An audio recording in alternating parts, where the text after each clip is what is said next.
Hello, and welcome to this panel discussion. My name is Marta Guerriero. I'm an associate professor in global sustainable development at the University of Warwick. And I'm really excited to be here to talk about youth empowerment and climate change. The aim of this panel event is really to explore the importance of youth engagement in climate action, as well as the barriers that young people face when wanting to engage with issues related to climate change. Obviously, we'll also reflect on COP26 and what happened in Glasgow just a few days ago. I hope that by the end of this session, we will really have reflected on what empowers young people and how to empower them, and who knows, maybe everyone to take action. As someone who is not really a member of the youth any longer, and certainly not a member of Generation Z myself, I can't talk about youth empowerment on my own. So together with me today, there are three guests, all from the Global Sustainable Development Department at Warwick, who will be offering their different perspectives in relation to these issues. And I will now introduce them to yourself. First, Dr. Jess Savage, Assistant Professor in GSD and Deputy Head of School. Hi everyone. I must admit, I don't think I necessarily fall into the category of youth anymore, but I am really excited to be here and to talk about the ideas that all of us can have about how to empower youth to engage with climate change. And it's often said as a bit of a joke, but it's up to the youth to fix this, and it's like, well, let's do that then. Thank you, Jess. Next, we have Todd Olive, postgraduate student in global sustainable development.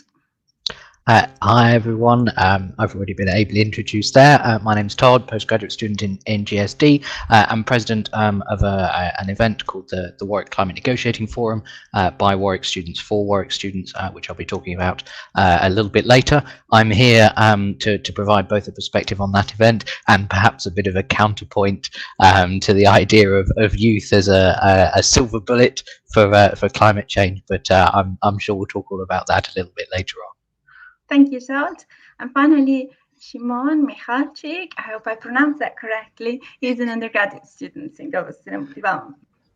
Yes, hello. Yeah, you pronounced it very, very well. And I'm currently a final year student at GSD. I'm doing GSD with business. I'm a GSD ambassador.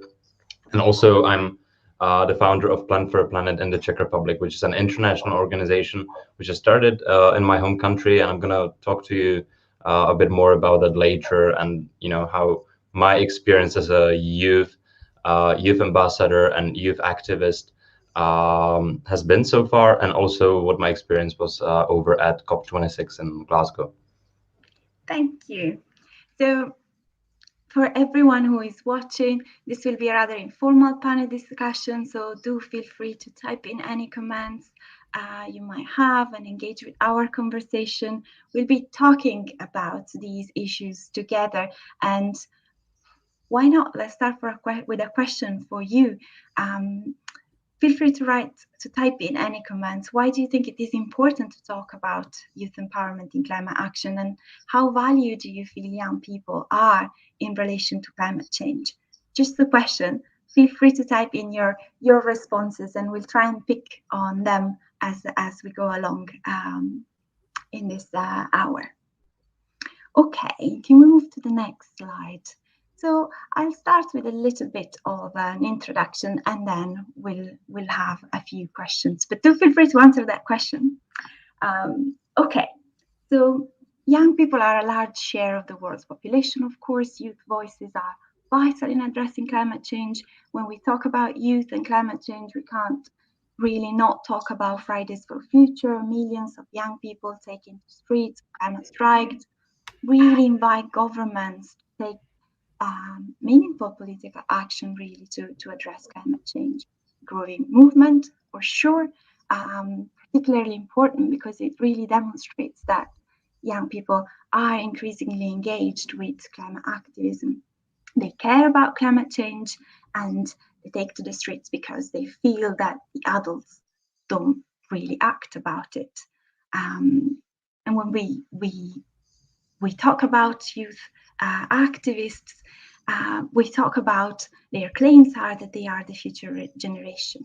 And actually, they're pretty great at stepping away from the narrative, which is often portrayed by adults. This is how things are are running, this is how things have always functioned, which is so detrimental to address issues of climate change.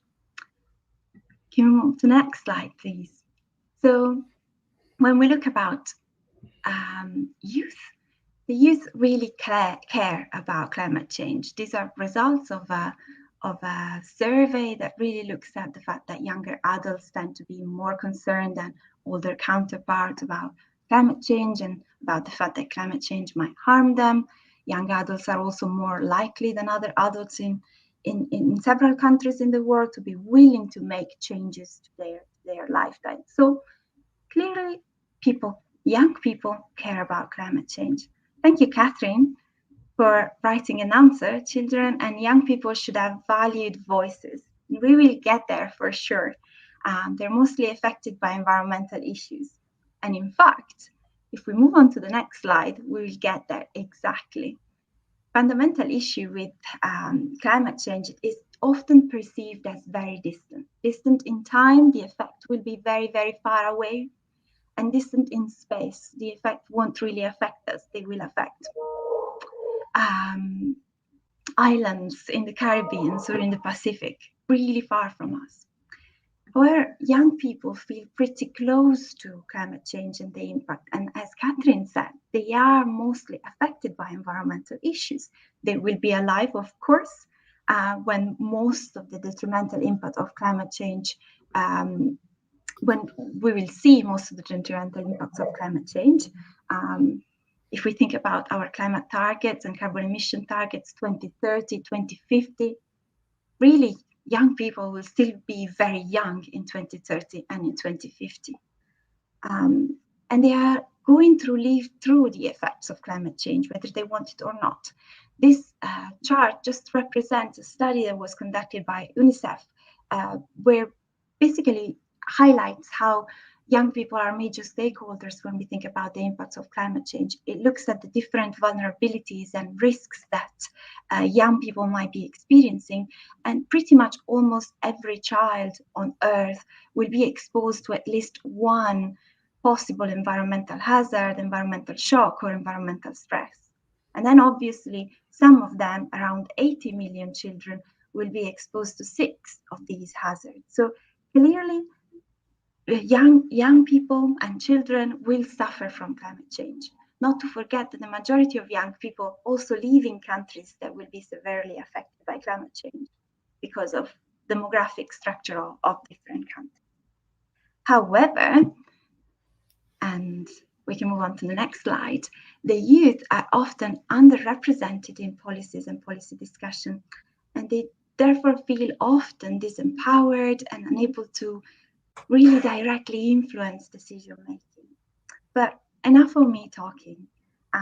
Let me start asking questions to my guests here. First question is for Shimon and Jess. Both Shimon and Jess have attended COP26. They went to Glasgow and they experienced the conference firsthand. So what are you feeling about the conference? Do you feel that the youth were sufficiently represented in Glasgow? Right. So to start, I think it's important to mention it was my first COP, so I really didn't know what to expect. And I think I really expected the youth to be very, very involved.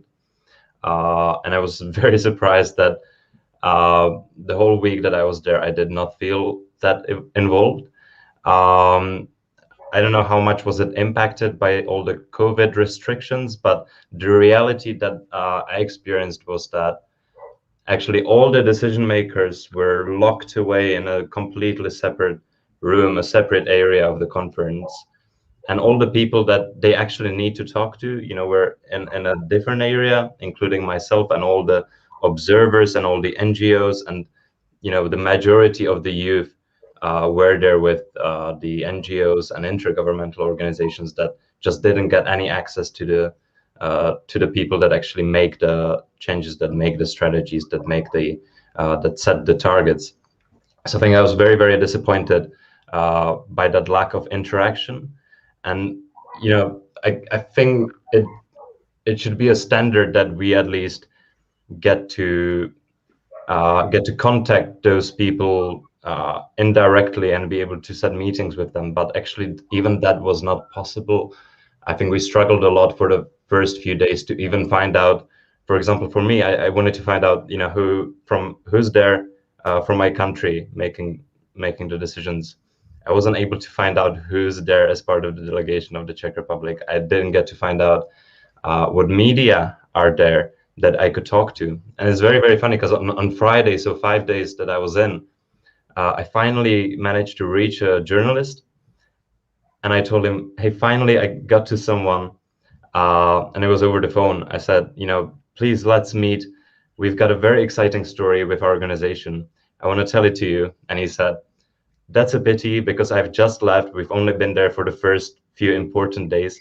And I was actually looking for someone to share their story with me, but I didn't find anybody. So I guess the issue was, it went both ways, that we were trying to find someone, we couldn't, and they were trying to find someone, couldn't as well. So yeah, I think the interaction element was very, very missing at COP. And especially, I was there as part of a youth delegation of a youth organization, Plan for a Planet. And very often, if we manage to get to talk to someone, either representatives of governments or companies, I could feel that sometimes they would look at us with this, how cute approach, like, oh, how cute that these youngsters are really emotional about this issue, but let's get back to business, like this. And there would always be something preventing the adults from taking an action. We would always present a very simple way on how to take action, and it would always be like, you first need to talk to that person and then to that person. So yeah, I think I was very, very disappointed with the youth interaction at COP. Yes. Yeah, I have to echo that. We were hanging out quite a lot at COP for, I think, sanity purposes. But it struck me on the first few days how few young people there were. I actually noticed the guys from Plant for Planet quite quickly, because you stuck out like a sore thumb in many respects, and that's not the way it should be. And I think one of the key things that I really took home from COP was, there's this discourse in environmental policy of, the youth have to fix this is their problem to deal with. And it's like, then why won't you give them a seat at the table? And I think there's that irony there that really doesn't make any sense. The knowledge is there, the passion is there, the understanding is there. COP26 was eye-opening for me in many ways. I think getting an understanding of why international policy making is so complicated and so complex, but also a little bit hypocritical at the same time. Yeah. Okay, thank you. It's quite clear how, possibly there is this issue that young people are being recognized, but not always taken very seriously, or they're not always allowed to participate in the formal decision making. And as just mentioned, there is this huge over-reliance to some extent on the Greta generation, the ones that will solve climate change. The title of this event is about combating climate change, and I actually haven't chosen those words, but I'm really happy that they are there, because there's always this idea that we need to fight against climate change, and the youth will be the ones that will fight against climate change. And yeah, they don't necessarily have the tools to do that if they can't participate in the decision making. Okay, so I think it's rather clear that we need to better understand what the barriers are to make the youth really feel empowered in relation to climate action. I have another couple of slides, and I think if we can move on to the next one. I think a first problem really is this idea of youth washing, as to some extent mentioned by both Shimon and Jess, this idea that young people get recognized, but they're not always taken seriously. Youth washing and tokenism often refer to this idea that young people's voices are being used in a way which is quite like theatrical, quite performative, without really paying attention to the issues that they're raising or to the concern that they're raising, or by treating them as political actors effectively. So that's one main issue. And there's such big discussion on youth washing and tokenism. And of course, I had to put Greta there as a key example of possible selective tokenism to some extent. Another important barrier to youth empowerment is eco-anxiety, which is in our next slide. And that is also driving a lot of discussion around, there is also a lot of discussion around this issue today. The term eco-anxiety refers to this. I think there is a definition which really talks about this idea of a fear of environmental doom as eco-anxiety. The mental distress associated with worsening environmental condition and really in response to the ecological crisis. And there was a study that was published just this year, very, very recently, by some researcher at the University of Bath, where they surveyed 10,000 young people of the age 16 to 25 years in 10 different countries around the world. And overall, 75% said that the future is frightening. More than 80% of them agreed that people have failed to care for the planet, and I believe 65% of them believe that governments were failing young people. And as you can see there, there's so much reference to the variety of different feelings of sadness, of fear, of anxiety, of anger, of powerlessness and guiltiness, all relate to this idea, this feeling of abandonment, really, how older generation may be failing young people to do the right thing and therefore failing their younger generation. There is a lot on doomism and climate doomism in the literature, especially in relation to young people.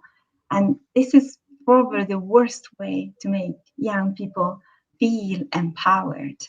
So I have another question for Jess now. Why do you think there is a higher level of eco-anxiety and eco-distress among young people? To be honest, I think there are a few reasons for that kind of distress. And, you know, part of it stems from things we've already discussed with, oh, it's your responsibility, but we're going to leave you out of the discussions. And, you know, everything we see in the media, it's all very driven. It's very doom focused. You know, it's presented as an existential crisis because fear is often used as a tool to elicit change, be that elicit kind of behavioral change on an individual level or at a, you know, institutional, organizational, national level. I think one of the reasons, though, that I actually find eco-anxiety to be I do find eco-anxiety to be one of the greatest barriers to us actually responding to climate change, because eliciting fear is almost just telling people to give up. And I think we have globally a really big problem where people don't actually understand climate change because it's very complex. It's seen as, you know, very scientific, very, very complex. And, you know, what you shouldn't worry about it. It's just going to be really bad. And so few people actually understand what's happening and how the different elements of climate change interact, that it's almost impossible to be able to get a reliable source of information that you can trust. And I think, you know, this stems a lot from our educational systems as well around the world. We put a lot of pressure on teachers to understand these complex issues, to communicate those methods and understanding to children when actually they haven't, you know, been taught properly how to understand and interpret the issues of climate change. And how can we expect things to get better if the main way we're communicating with people is ineffective? And I was in an absolutely horrible conversation at a COP side event a few weeks ago, and it really started to bring home to me the issues surrounding eco-anxiety. And I hate telling this story, but I'm going to tell you anyway, because it really makes the point, and people's shocked faces just remind me how horrible this is every time. But I was speaking to an educator who had been working in a nursery school, so with toddlers, you know, preschool children. And for weeks, they'd been working with the children, bringing all of these trees inside the nursery to build their own forest that they could play in. And they'd all worked really, really hard on this. And then one day, they destroyed the forest overnight. They burnt it, they broke it, they took it away. And these toddlers came in the next morning and were just told, oh, this is climate change. It's going to destroy the environment. It's going to destroy everything you built. And I'm sorry, but how is that empowering youth? That is soul destroying. And, you know, I have friends with children who have panic attacks when it comes time to get in the car to go to school, but that's because their mummy's burning the planet by getting in the car, but their school's 5 miles away and somebody's got to get to work. There's a real issue with the way we're eliciting fear as a driver for action, but actually it's just creating more barriers, and those barriers create more fear. And we're in a self-perpetuating cycle where people need the opportunity to have access to safe, reliable, and comprehensive understanding, and also to know it's okay not to know everything. Nobody knows everything, but that there is optimism, there are reasons to hope, there are things that we can do, and it doesn't all have to be doom and gloom. Yes, there is a push towards this idea of promote eco-anxiety to encourage climate action, and it is. I hate it. I hate it so Any much. young people out there that want to share how they feel about climate change and how they feel about climate action, feel free to write in the comments if you have anything to say about your own feelings. I can't see you. I don't know how many young people are there, but feel free to type. So clearly we need to promote empowerment rather than fear. And new climate activism around the world really is probably a combination of despair and fear on one hand, but also hope on the other hand. So let's talk a little bit about some real cases of youth empowerment here. So I'm going to, give it to Shimon and Todd to tell us a bit more about their own initiatives and their own experience of promoting youth empowerment. On the slide, there are the logos of both their initiatives. So, the next one. There you go. Right. Shimon, you want to start? Yes, I'm gonna kick it off. I hope that I'm still embodying that idea of hope, because I've been in the climate movement for I think 8 years now, and the hope is running out. It's definitely not where it started. But I think to tell my story, it's important to first tell a story of another guy actually, whose name is Felix Fink-Beiner, and he founded the organization Plan for a Planet globally that I then went on to start in the Czech Republic. And when he was 9 in the year 2007, he learned about climate change, back then, called global warming. And I think he got exactly what we were discussing, that sudden wave of climate anxiety and fear, and that feeling of immense responsibility being thrown at him because he saw that no one else is really doing anything. So he thought, okay, it's up to me. And so he started educating other children about the climate crisis. He started to empower them to act, and he started planting trees as like the symbol of what we can do to make it a little bit better, right? Because the basic fact that every kid knows is that trees give oxygen, and in return they consume CO2. And so he started planting trees, age 9 years old, and the organization grew very, very quickly globally. Like thousands of kids have joined and mobilized for forest restoration. And obviously it's not just the kids planting the trees. Mostly the kids were talking about the importance of it and convincing adults to do so. And the organization actually grew so much that we inspired several scientists from Yale University and ETH Zurich to figure out how many trees are there actually in the world, and how many trees can we still plant, and if we can make an actual impact on climate change with that. And what they found was incredible. They found that we can actually plant 1 trillion trees globally, and those are trees that we're not planting in spaces where they shouldn't be, but trees that were once there but are not due to human activity. So trees that we can restore. And then, you know, that inspired us together with the United Nations to launch the Trillion Tree campaign, because we found that if we do plant these trillion trees, we can actually consume, I think, like 25% of all the up-to-date historical accumulated carbon emissions. So it's really incredible. And we're not saying that trees will solve the climate crisis, definitely not. We're saying that, you know, trees can give us that additional time we so desperately need, because we're not running out of it. And yeah, I think that shows how, you know, something that starts as a very cute, some people would say, idea of a 9-year-old kid can then grow into something incredible, and potentially, you know, that even inspired the UN to make this decade the UN decade on ecosystem restoration. And so my story is that I joined the organization in the Czech Republic. I texted them saying, I love what you're doing. Can I start this in the Czech Republic? And I've been working on that ever since.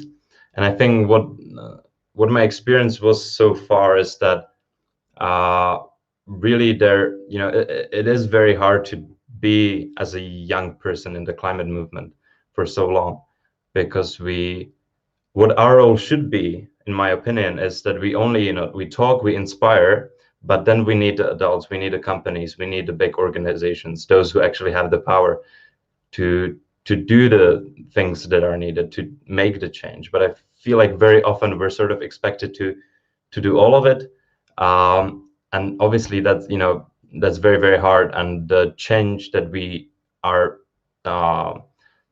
acting for such a long time is still not happening. And I see it all around the global Plant for a Planet community, that people do struggle with climate anxiety. They do struggle with burnout.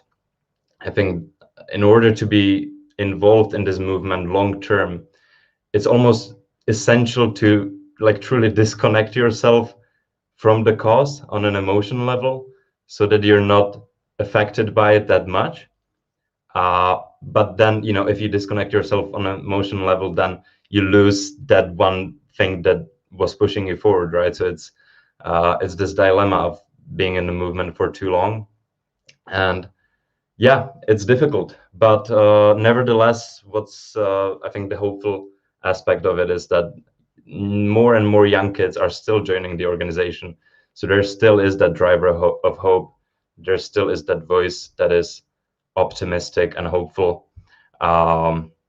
Sometimes it just doesn't last for a long time, because it's very, very emotionally demanding, I would say.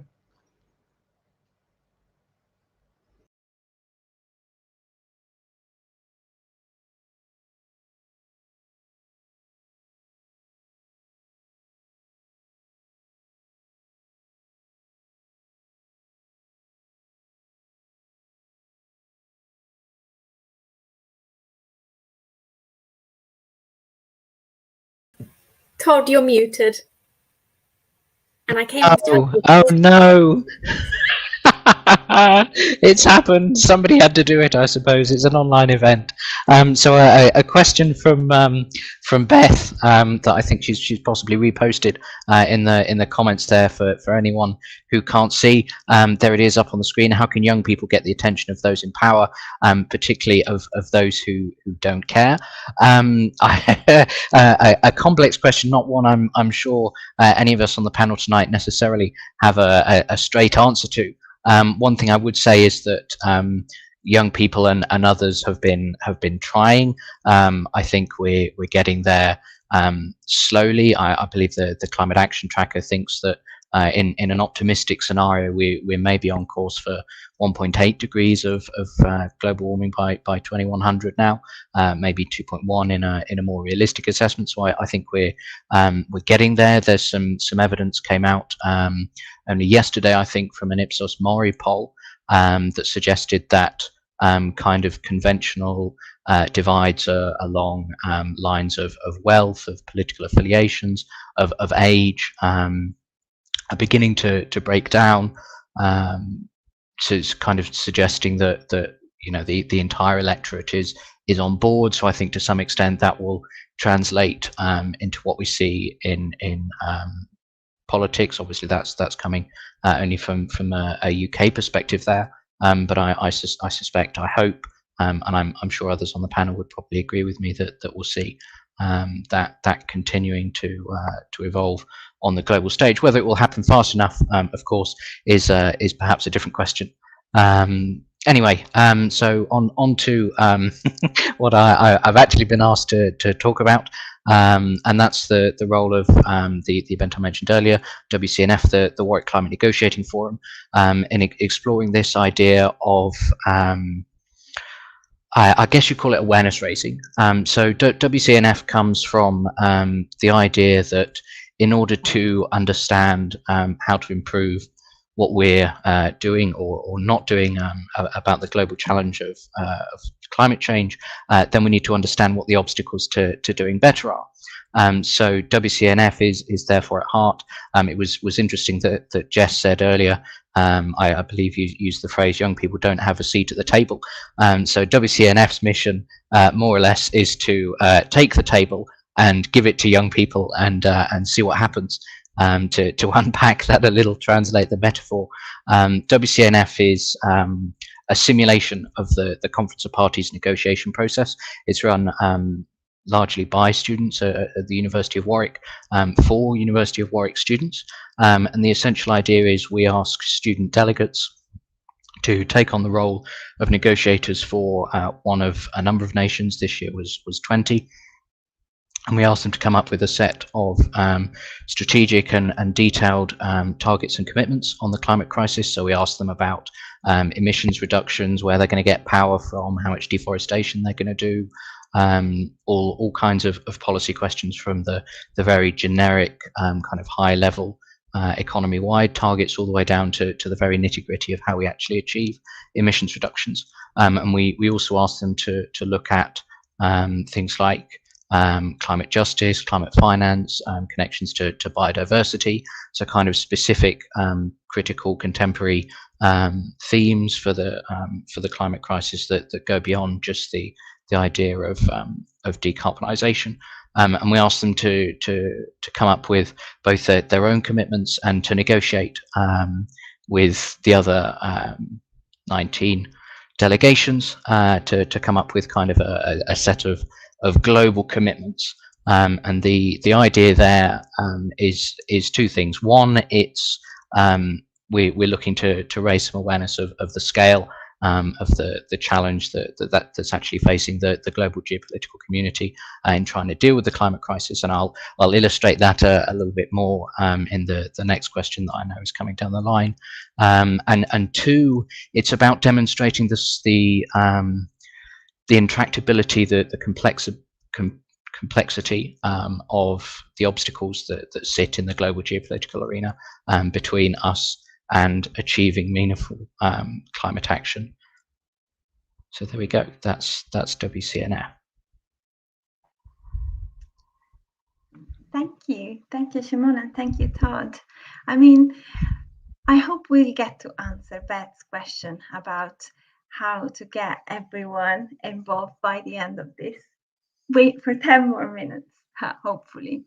But clearly, two very different initiatives, right?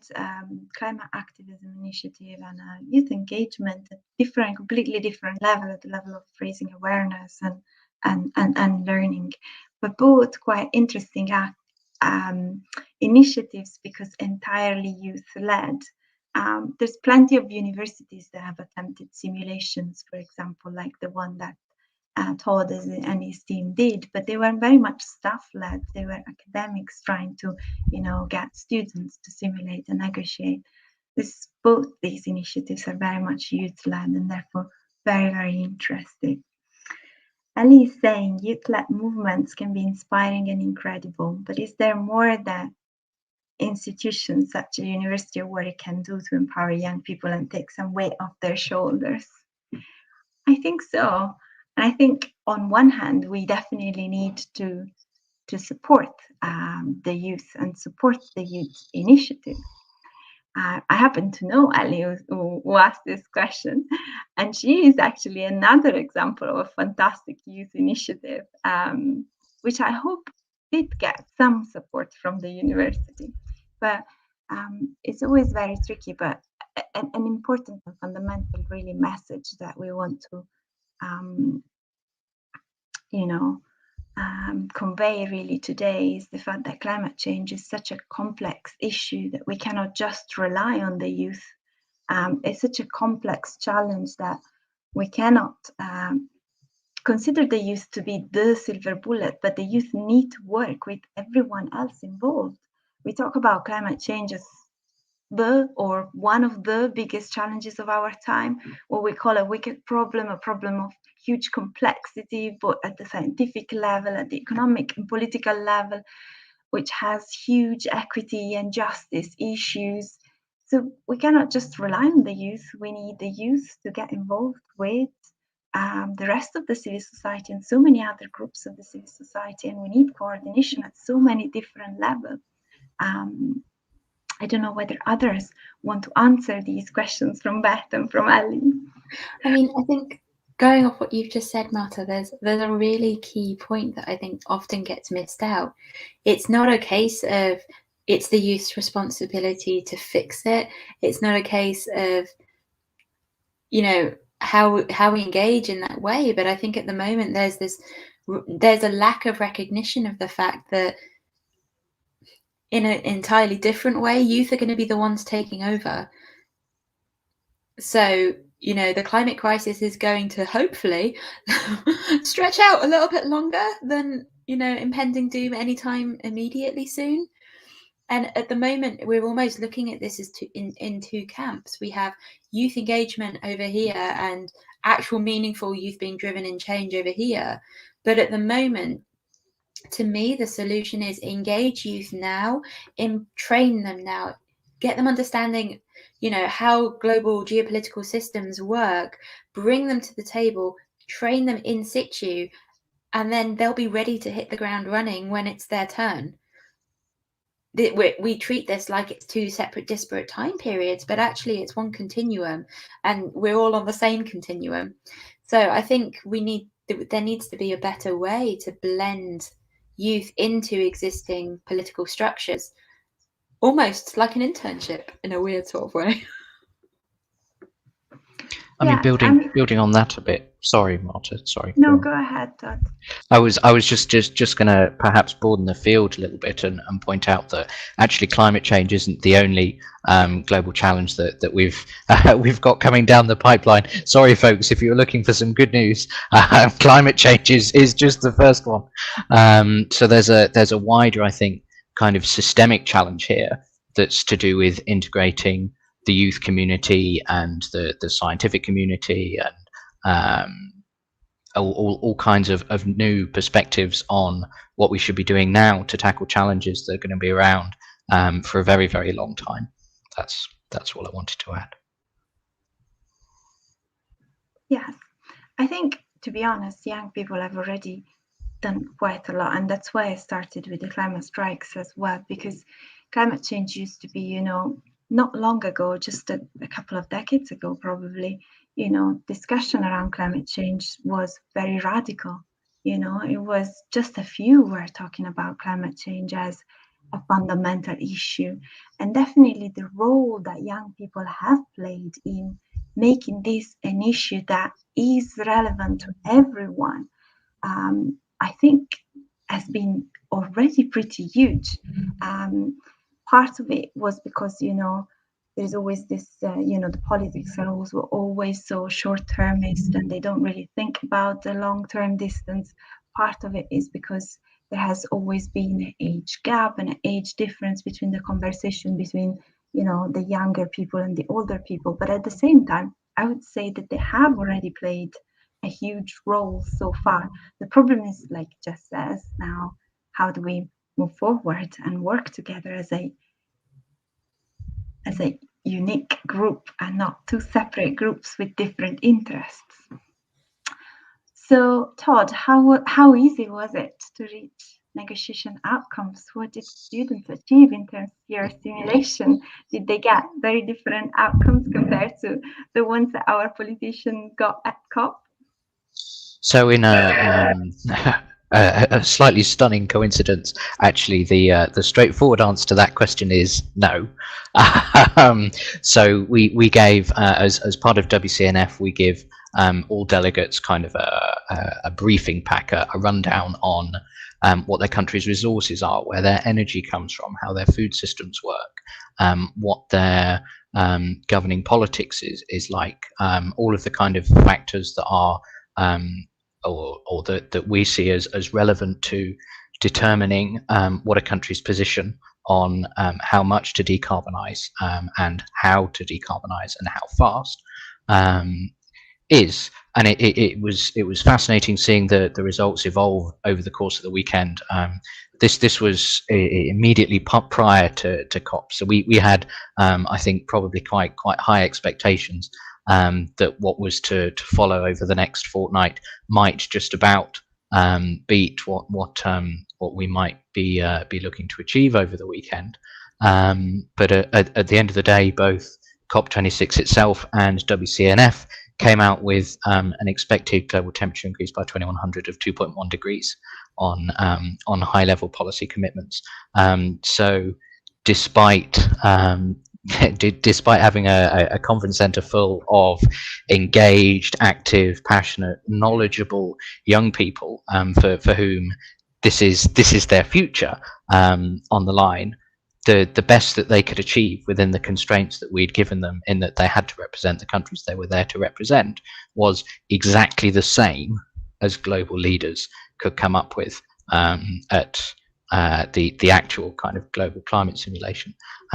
So I guess there's two questions there. One, why bother holding COP when we can just ask some University of Warwick students to do it for us? And two, what's going wrong? Where's the problem? What needs to give for us to actually get any further than 2.1? The other thing that was stark, I think, was when we look at the detailed commitments, so the actual how we're going to get there policies, both in the real world and at WCNF, they came out starkly close as well. So we were looking at 2.6 for WCNF and 2.7 degrees for real world. So it was really, really remarkable to me just how close they were. Yeah, there we go. That again, we shouldn't be thinking about youth and other adults as two very opposing groups. Why do you still think, though, that it was important for students, for young people, to do that type of exercise? So I think young people are quite often accused of not knowing what they're talking about, of demanding too much in policy debates. So I think part of it was about illustrating to those that joined us the actual geopolitical reality, that achieving the emissions reductions that we need to achieve, we've got to do something like 8% a year from next year until 2030 in annual emissions reductions to reach the 50% by 2030 figure, and have a 2/3 chance of staying below 1.5. So the big takeaway, I think, for us was showing just how difficult within the constraints that are out there that is going to be, which is both, I mean, it's about raising awareness, it's about acknowledging the challenge, but it's also about, I don't want to say inspiring, but maybe frustrating delegates to go out there and perhaps try to do something about it. Do you want to show us how difficult it is to get to 1.5? We could give that a go. Hang on 1 second. If I press some buttons, and hopefully it'll work for us. Here we go. So this is the simulator program that we use to fuel WCNF. If you like, we take the commitments that are produced by the national delegations and we plug them into this simulator, which is made by a US organization called Climate Interactive. The simulator itself is called CROS. It's used by policymakers, by academics to kind of do quick fire checks on what various policy scenarios are likely to lead to in terms of a temperature increase by 2100. So I guess we just wanted to kind of illustrate in a fairly rudimentary fashion just how difficult achieving 1.5 or 2 degrees is really going to be. So I've put in some starting numbers here. Climate Action Tracker, I believe, reckons that on current 2030 pledges, we'll actually see an emissions increase between now and 2030. So I've perhaps generously assumed that we'll see a peak in global emissions by 2030, and I've put in some modest deforestation and afforestation targets there. And I just wanted to kind of illustrate by fiddling around with the annual reduction rate, the sheer scale of the challenge that we've actually got to reach. So if we put that up at 5%, that takes us to 2.3. To give you some idea of context, last year during the coronavirus pandemic, during unprecedented global restrictions on personal freedoms, on economic activity, we saw an emissions reduction of only 6.4%. Which is still 2.2 degrees there. So if we repeated that every single year between now and 2100, we'd come out with 2.2 degrees. Is that realistic? I'll let you guys decide, I guess. But what if say we nearly doubled that to 10%? So nearly twice that the most unprecedented restriction since the Second World War, certainly in the global north, could achieve. We still only get to 2 degrees. That means hundreds of millions of climate refugees. It means large areas of sub-Saharan Africa, Australia being uninhabitable. It means substantial loss of ecosystems, of really valuable, unique ecological niches that we don't find anywhere else. If we double that to 20%, we hardly make a dent. This is the challenge that we've got to face. If we don't bring that 2030 date forward, if we don't put a huge amount of work in on that annual reduction rate, then we've really got very, very little hope of reaching that all important 1.5 degree figure. Thank you, Todd. So just a very, very easy illustration to show that this is proper difficult and we need to act now. We cannot be thinking about future generation and those that will be alive unless we act now. All of us, not just the youth. We won't get at all to that 1.5, and we might not get to that 2 degrees as well. So I suppose to respond to some of the questions, what do we need? We need to raise awareness. We need a space for young people to raise their voices, a space though also for collaboration with others, because actually I want to rename the title of this talk. It's not just about empowering the next generation to combat climate change. It's about empowering this generation to combat climate change. We're all in this, really together. Any other comments from? I guess I have a story that might add in nicely.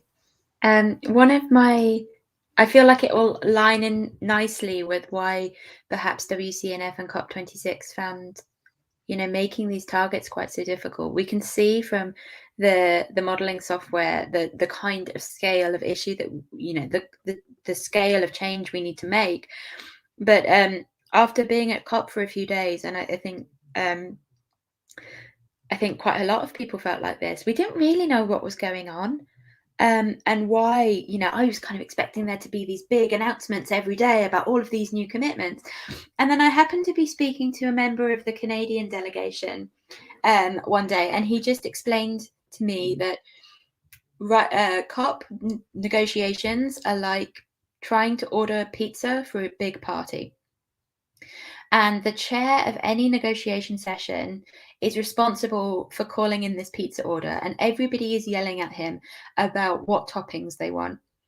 And so this will go on for a couple of hours about them all talking about their different toppings, and he'll have had enough. So he'll say, right, leave me alone, go and think about olives, come back and let me know if you want olives.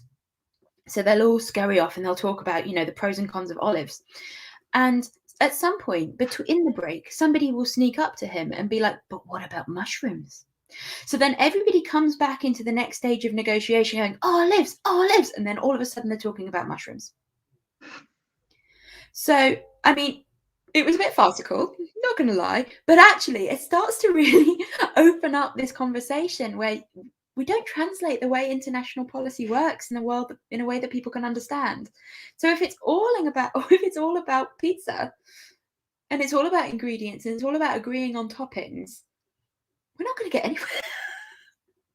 So maybe we need to simplify the approach, and maybe we need to think about the way we design the policy in the first place, and the way those rules about mushrooms and sneaky underhanded discussions about whether or not pepperoni or pineapple, don't get me started on the pineapple on pizza discussion, it'll make Martha very cross.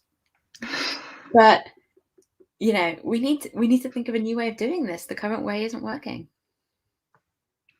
We have a question from Marina, and I think probably the best people to answer this are our youth.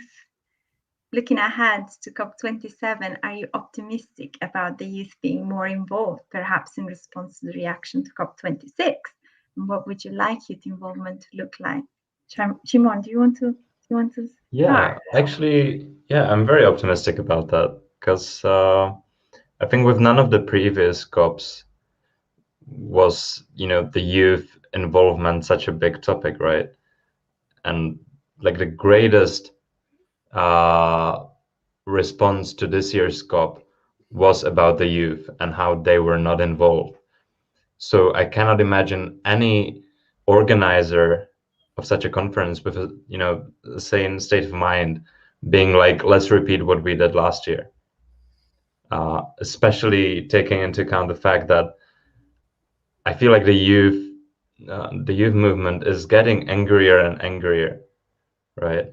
So it makes all the, you know, even if they don't want to involve the youth, even if they're very conservative about their approach to the climate, still all the rational arguments, I feel, say that, you know, the youth should be involved in the next COP.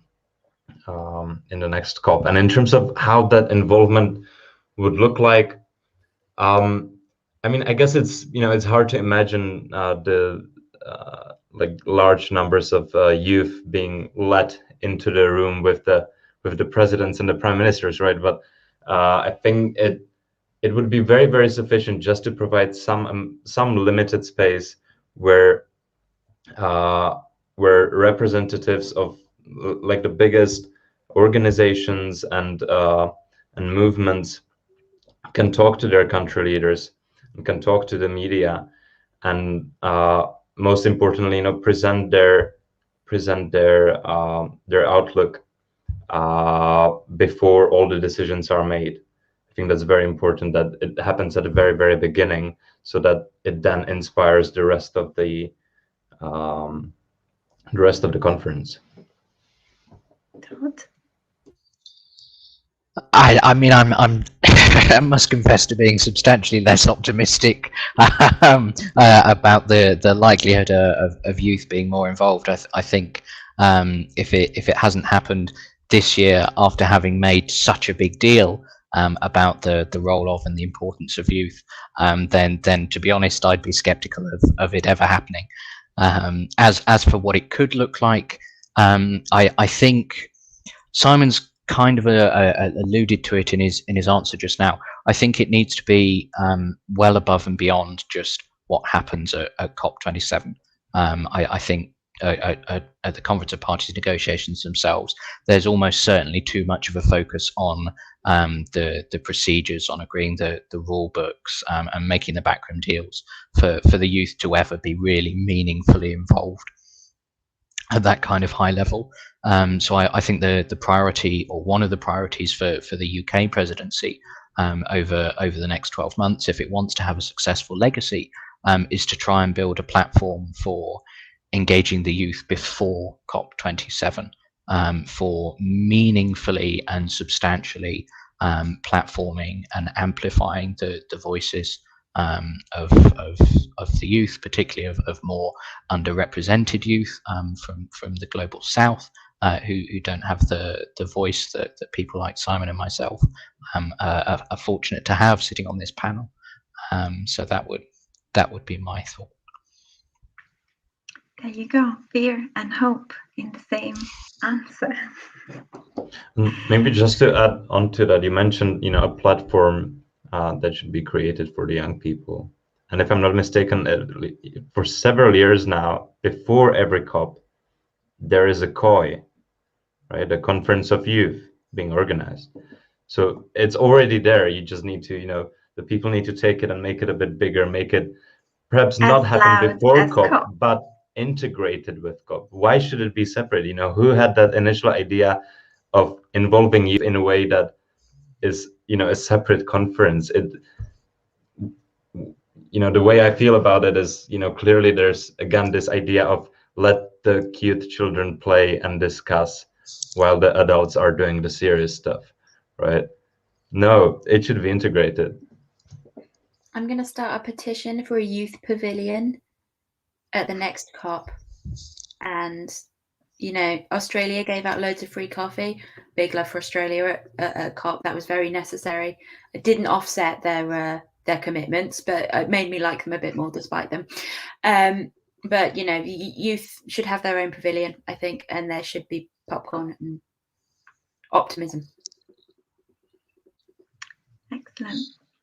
Are there any more questions?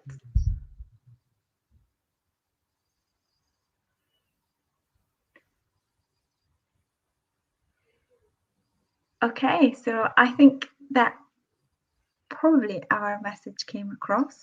The youth are probably not the silver bullet, but they are also not to be seen in opposition to the rest of the population, to the rest of the civil society. And the way forward is not to develop fear, not to develop anxiety, not develop this grief that should promote climate action, but actually to start with empowering, offering space to raise voice and to collaborate.